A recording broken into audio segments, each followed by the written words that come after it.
Bienvenidos. Hoy vamos a explorar juntos unas ideas. Bueno, ideas que pueden resonar muy fuerte en cómo vivimos, cómo nos relacionamos y cómo buscamos la armonía. Nos vamos a meter a fondo en el trabajo de Bert Hellinger y de Brigitte Champetier de Ribes. Usaremos textos de Órdenes del Amor y de los órdenes del amor a las fuerzas del amor. ¿Alguna vez ha dado la sensación de que hay como corrientes subterráneas, fuerzas que no se ven pero que parece que guían lo que pasa en la familia o incluso en nuestra propia vida? Pues hoy vamos a mirar de cerca esos conceptos. Las fuerzas del amor, pertenencia, jerarquía, equilibrio. Cómo funcionan en la familia, ¿no? Y cómo influyen en esa búsqueda tan humana de sentirnos bien.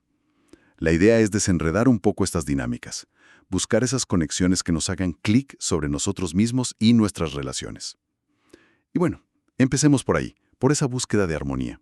¿Por qué a veces se nos escapa tanto? Champetier de Ribes, por ejemplo, sugiere que muchas veces cogemos un camino. El más común, quizá. Intentar cambiarlo de fuera. Nos peleamos, nos esforzamos, echamos la culpa a las circunstancias, a los demás, por cómo nos sentimos por dentro. Y lo curioso es que, cuanto más luchamos fuera, más lejos parece que estamos de esa paz. Pero propone otra vía, una comprensión, muy diferente. ¿Y si lo de dentro es lo que realmente crea lo de fuera? ¿Y si la paz interior pudiera, de alguna forma, generar armonía ahí afuera? Eso querría decir que los problemas no son ataques de fuera, son reflejos. Reflejos de bloqueos que tenemos dentro, de cosas no resueltas, que, necesitan que las miremos. ¿Cómo funciona eso? Exactamente. Ese segundo camino es. A ver, es una invitación a hacernos cargo, ¿no? De forma radical. Se basa en aceptar profundamente la vida como viene y aceptarnos a nosotros mismos, tal como somos en cada instante. Champetier de Ribes usa la palabra rendición, pero ojo, no como derrota, ¿eh? Es más bien dejar de pelear contra lo que es reconocer que todo lo que pasa, incluso lo que no nos gusta nada, tiene su sitio, tiene un valor en el conjunto de la vida. Significa soltar esa manía de poner etiquetas, esto sí, esto no. Y aquí pasa algo fascinante. Al soltar esa resistencia, esa pelea constante, emerge lo que ella llama el vacío creador o campo cuántico. Imagínalo como un espacio de potencial puro, como un lienzo en blanco que solo aparece cuando dejamos de pintar encima nuestras quejas y preferencias. Y este espacio solo existe ahora, en el presente. Y se accede, pues eso, aceptando. Tremendo. Y esto nos lleva directamente a esas leyes o fuerzas que describen Hellinger y Champetier de Ribes. Hellinger las llamó órdenes del amor, pero Champetier de Ribes prefiere fuerzas del amor. ¿Hay alguna razón para ese cambio de nombre? ¿Importa? Yo creo que sí importa. Fuerzas subraya que no son reglas morales, no son mandamientos que podamos elegir si seguir o no. Son más bien como la gravedad, operan. Estemos de acuerdo o no, las conozcamos o no. Afectan a la dinámica de los sistemas humanos, familias, empresas, lo que sea. Querramos o no. Respetarlas trae armonía. Ignorarlas o ir contra ellas, aunque sea sin querer, pues genera desorden y sufrimiento. Son, digamos, los principios de cómo funciona la vida en relación. Entendido. Como la gravedad, vale. Y son 4 fuerzas principales, ¿verdad? La primera, has dicho, es como la base de todo. El asentimiento. Así es. El asentimiento es el sí, un sí incondicional a todo, tal cual es. Y repito, no es resignación pasiva, es un reconocimiento activo de que la vida, con todo su misterio, sus luces y sus sombras, es como es, creada por algo más grande que nuestro pequeño yo. Incluye decir sí a nuestros padres como son, a nuestro destino tal como se presenta, incluso a lo difícil. Es radical, sí, porque nos pide asentir incluso a lo que nuestra mente juzga como malo o injusto. ¿Y por qué? Porque el rechazo nos desconecta, nos debilita. El asentimiento, en cambio, nos pone en sintonía con el flujo de la vida. Y eso trae una sensación de paz, de fuerza, y curiosamente abre la puerta a la creatividad, a soluciones que no veíamos. Es como dejar de nadar contracorriente. Dejar de nadar contracorriente. Eso me llega. Vale. La segunda fuerza es la pertenencia. La idea de que todo el mundo tiene un sitio. Correcto. La pertenencia afirma el derecho. Un derecho que nadie puede quitar. De cada miembro de un sistema, a pertenecer. Da igual lo que haya hecho, su destino, si nos cae bien o mal. Es un principio de inclusión total. Y aquí se ve una evolución muy interesante en Hellinger, ¿sabes? Al principio él estaba más influido por lo que llamó la conciencia personal, que es como la moral del grupo. Y bueno, tendía a excluir a ciertas figuras, las consideradas malas. ¿Te refieres a perpetradores o gente que trajo desgracia a la familia? Ese tipo de cosas. Exacto, ese tipo de figuras. Pero luego comprendió algo más profundo. Lo llamó el amor del espíritu, que es un amor que no juzga, que respeta a cada uno tal como es y reconoce que su lugar es necesario en el sistema. Porque la exclusión de alguien, un aborto que se olvidó, un antiguo amor del padre que se ocultó, un miembro que hizo daño, crea un desequilibrio. Y el sistema, como buscando completarse, a menudo hace que alguien que viene después, sin saberlo, represente a ese excluido o se identifique con él, repitiendo patrones, cargando destinos difíciles. Por eso, la inclusión es sanadora para todo el sistema. Incluir lo difícil, incluso lo terrible. Uf, eso choca con muchas ideas morales que tenemos, ¿eh? Vayamos a la tercera fuerza, la jerarquía. La jerarquía. Esta es más sencilla de entender quizás. Se basa en el tiempo. Simplemente, quien llegó antes al sistema tiene precedencia dentro de ese sistema. Los padres van antes que los hijos, el hermano mayor antes que el menor, el fundador de una empresa antes que los empleados que llegaron después. Este orden temporal necesita ser respetado. Los padres dan, los hijos toman. Los mayores tienen una cierta prioridad, una responsabilidad. Cuando este orden se invierte, por ejemplo, un hijo que se siente responsable de la felicidad de sus padres o que intenta salvarlos, pues se debilita a sí mismo y, curiosamente, también debilita a aquellos a quienes intenta ayudar. Ocupar un lugar que no es el nuestro genera confusión, conflicto.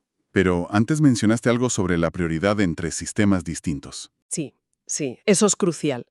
Aunque dentro de la familia de origen, los padres tienen prioridad sobre los hijos. Cuando una persona forma una nueva pareja o una nueva familia, ese sistema nuevo tiene prioridad sobre el sistema antiguo, o sea, la familia de origen. La lealtad principal ahora es hacia la pareja, hacia los hijos propios. Si uno sigue más atado a las demandas o las dinámicas de la familia de origen que a su relación actual, entonces ese nuevo sistema se resiente, se debilita. Encontrar el equilibrio justo ahí es clave. Entendido. Nuevo sistema prioriza sobre antiguo. Vale. Y la cuarta fuerza es... La compensación, el equilibrio entre dar y recibir. Exacto. Esa es esa necesidad que tenemos todos de equilibrio en las relaciones. Buscamos compensar lo que recibimos y lo que damos. Y también se refiere al equilibrio entre polos opuestos. Ganancia y pérdida, alegría y dolor. Integrar esos opuestos dentro de nosotros, en vez de agarrarnos a uno y rechazar el otro, crea una energía vital muy potente y nos abre a lo nuevo, a ese vacío creador del que hablábamos. La compensación es también la fuerza que actúa para reparar cuando se han transgredido las otras fuerzas. ¿Y cómo funciona esta compensación? Es donde la cosa se pone, a veces muy interesante y compleja. Hellinger en este punto habla mucho de implicaciones sistémicas. ¿Cómo se conecta eso con la compensación? Las implicaciones son justo eso. Son esas maneras en las que quedamos enredados, atrapados, sin darnos cuenta, en los destinos de otros miembros de la familia, sobre todo de aquellos que fueron excluidos o que tuvieron destinos especialmente difíciles. Es como si quedara una deuda emocional o de destino pendiente en el sistema, y un miembro posterior, por una lealtad que no ve, siente la necesidad de pagarla o de compensarla. ¿Tienes algún ejemplo de cómo se ve esto en la vida real? Hellinger documentó muchísimos casos, ¿no? Sí. Relata casos muy impactantes. Recuerdo uno, Una mujer en una constelación.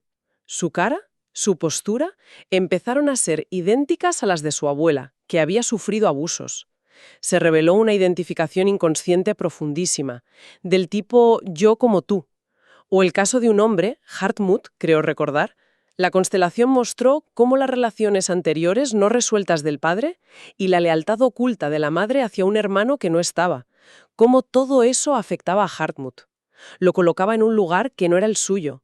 Y la solución pasaba por reconocer a todos los implicados, ordenar las relaciones según la jerarquía, el dar y recibir.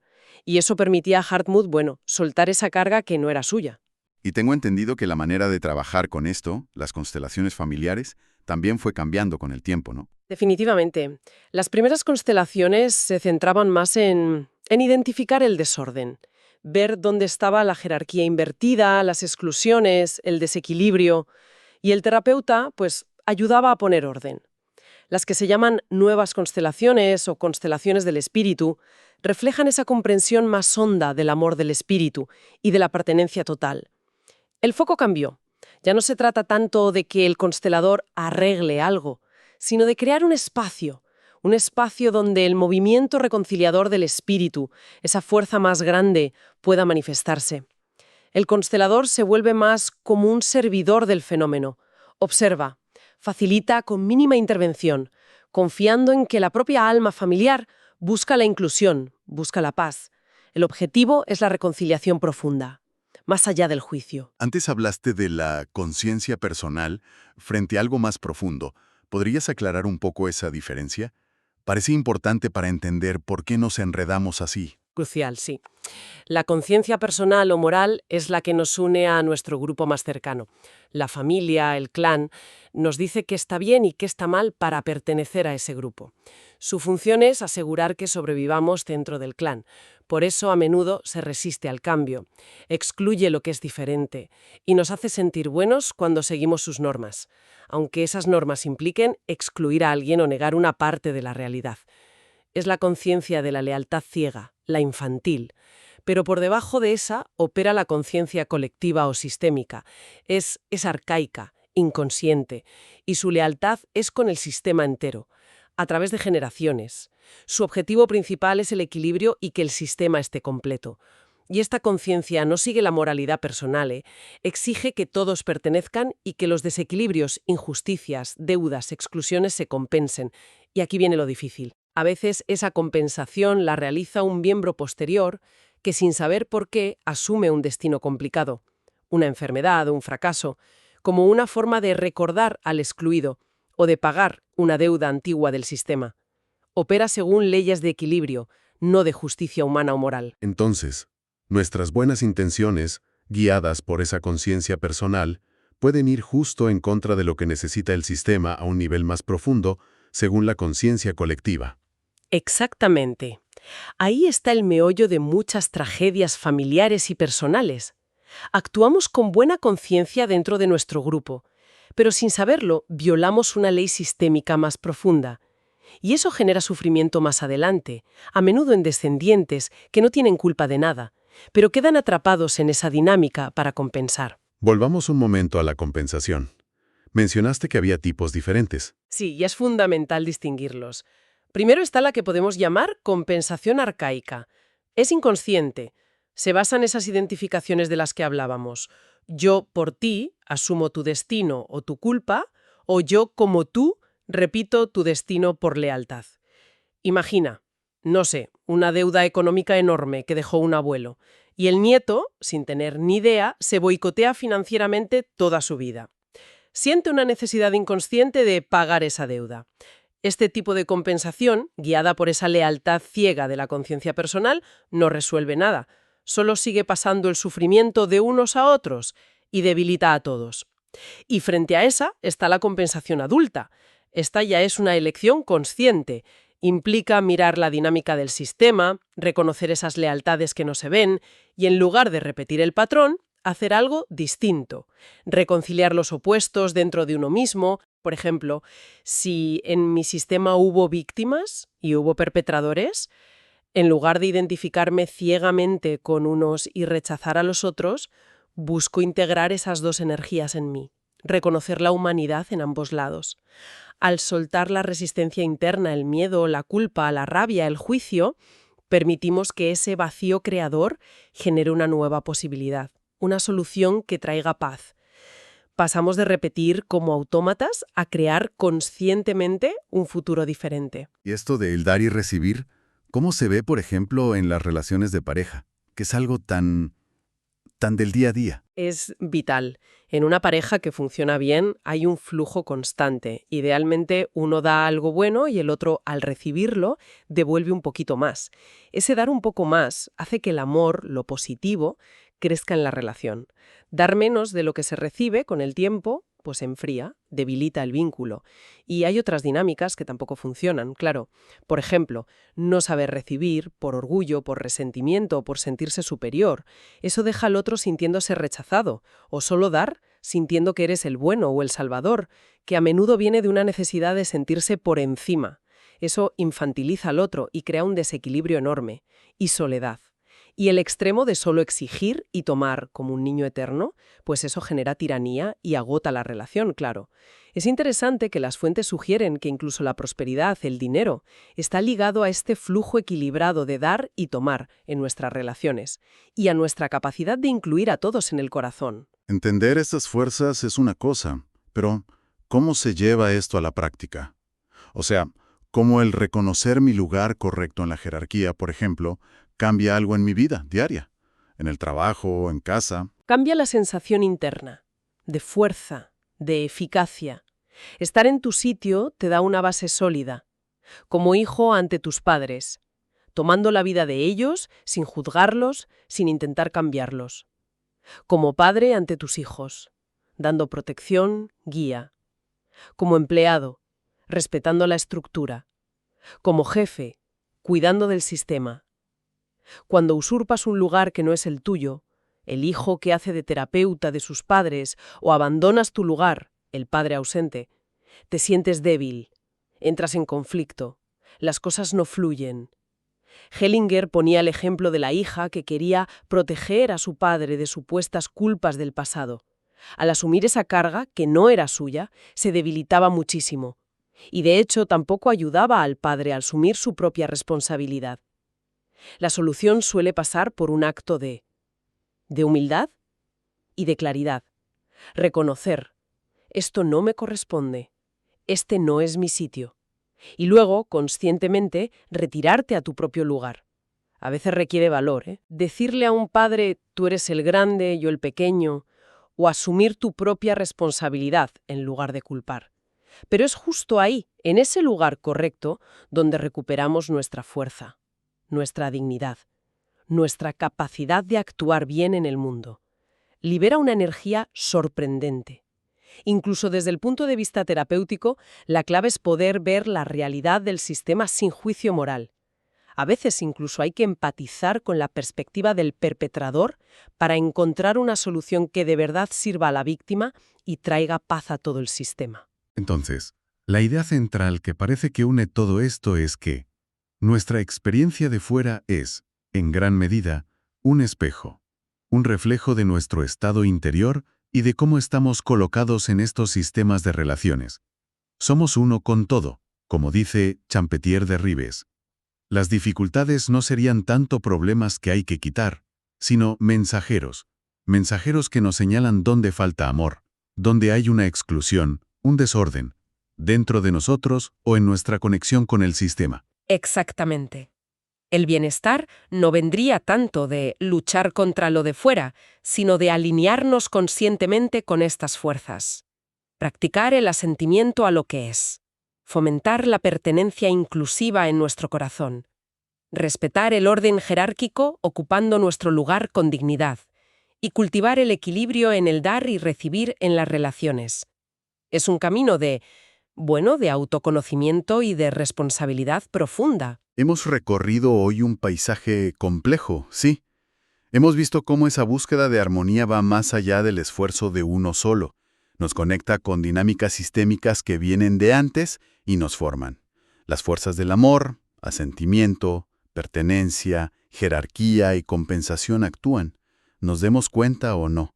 Reconocerlas y movernos con ellas parece ser una llave maestra para estar mejor. Sin duda, nos invita a ampliar la mirada, del individuo aislado a la red, a esa red interconectada de relaciones, de destinos. Y no para buscar culpables en el pasado, sino para comprender las implicaciones, para respetar la realidad tal cual fue y es, incluyendo los destinos difíciles, y para encontrar nuestro lugar justo y digno en el presente, porque es solo desde nuestro lugar correcto que tenemos la fuerza para vivir plenamente y para construir un futuro diferente para nosotros y para los que vengan después. Y para terminar, una última reflexión, inspirada en algo que Hellinger repetía mucho al final. Fuera del instante presente no existe nada. Si el pasado ya pasó y el futuro es solo una idea, si solo tenemos de verdad este instante, ¿cómo cambiaría nuestra forma de vivir estas fuerzas sistémicas, estas lealtades, estas deudas que parecen venir de tan lejos? Si lográramos vivir de verdad en el ahora, ¿qué pasaría si aplicáramos ese asentimiento radical a lo que es, aquí y ahora, soltando las identificaciones con el pasado y los miedos al futuro? Quizás ahí esté una clave aún más profunda. Algo en lo que pensar, hasta nuestra próxima exploración.